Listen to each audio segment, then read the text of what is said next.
Because of course the book was going to be about three people that you'd never heard of, and I wanted it to be that way because in some ways that is a metaphor for how they had kind of remained invisible in our culture and in our history. I mean, they were there everywhere, but no one had seen them. No one could see them, and I wanted them to be in the light. And I interviewed the 1,200 in what was ultimately, really, it was a casting call. I was auditioning people for the role of the three protagonists in my book. And so that it meant that I was looking for a variety of characteristics that would be necessary for a narrative of this kind. For one thing, they needed to be delightfully imperfect. They needed to be aware of their imperfection and willing to be authentic in that way. That's not an easy thing to find because a lot of people want to be protective of the decisions that they made. But over time, they were very, very candid and opened up themselves to me and their emotions in a way that they hadn't even told their own children. The time was right for them to do it. But to answer your question, I needed three people from this, in terms of the structure of the narrative. There were three streams of this migration, and the book needed to, the story needed to reflect those three streams, so I was going to need three people. I knew that I was going to need three people.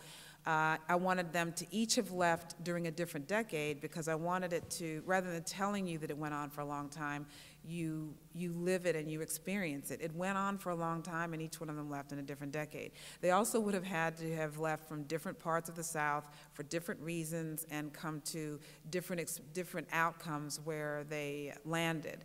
They also needed to be of different backgrounds. I mean, one of them is a sharecropper's wife who has the misfortune of being terrible at picking cotton. I love the idea of that. That was Ida May. I mean, I just love the idea that you don't think about people being good or bad at it, that you just do it, and she was really terrible at it. And she admitted being terrible at it. And so that endeared her to me. And so then, and then of course, one of them is a railroad man, ultimately becomes a railroad man, and he had had a little bit of education, and he'd worked in the citrus fields where he, because of his attempt to agitate for better working conditions and wages for the people, ended up having to flee for his life from Florida to Harlem. That was George. And then the third one was a surgeon who had been a surgeon in the Army, but it turned out he couldn't practice surgery in his own hometown of Monroe, Louisiana, so he set out on this perilous journey of driving across multiple states where he could not find, where no one would rent him a room for the night. But to answer your question, I needed to have three people who would complement one another in the ways that I've described. They represent different socioeconomic backgrounds. They represent, their personalities are different. I wanted three people who, when you were on the page with Ida May, you knew you were on the page with Ida May. When you were on the page with George, you knew you were on the page with him. And certainly anybody who's read the book knows that if you were on the page with Dr. Foster, you knew you were on the page with Dr. Foster. I mean, here you have a physician who can't resist.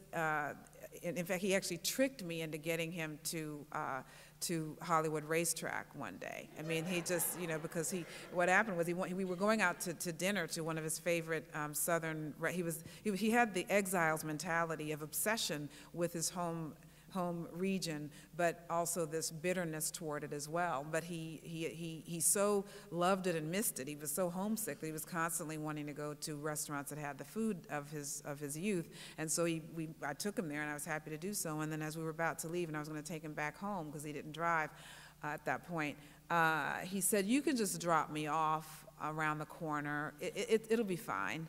And I said, "Are you sure? Because this is a good ways from your home. And this is LA. There's no public transportation to speak of."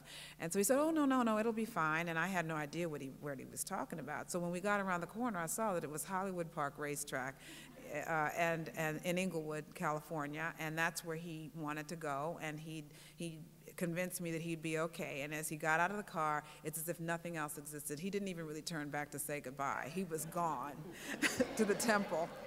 And so, when you're on a page with him, you would know you were on the page with him.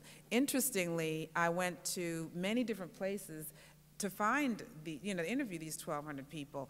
I went to senior centers, I went to Baptist churches in Brooklyn where everybody was from South Carolina. I went to Catholic churches in LA where everybody was from Louisiana. There are multiple Mississippi clubs in the city of Chicago. There's a Greenwood, Mississippi club. There's a Greenville, Mississippi club. There's a Grenada, Mississippi club. There's a Newton, Mississippi club. There's a Brookhaven, Mississippi club. And never would anyone from the Brookhaven, Mississippi club go to the Grenada, Mississippi club, because why would you? They wouldn't.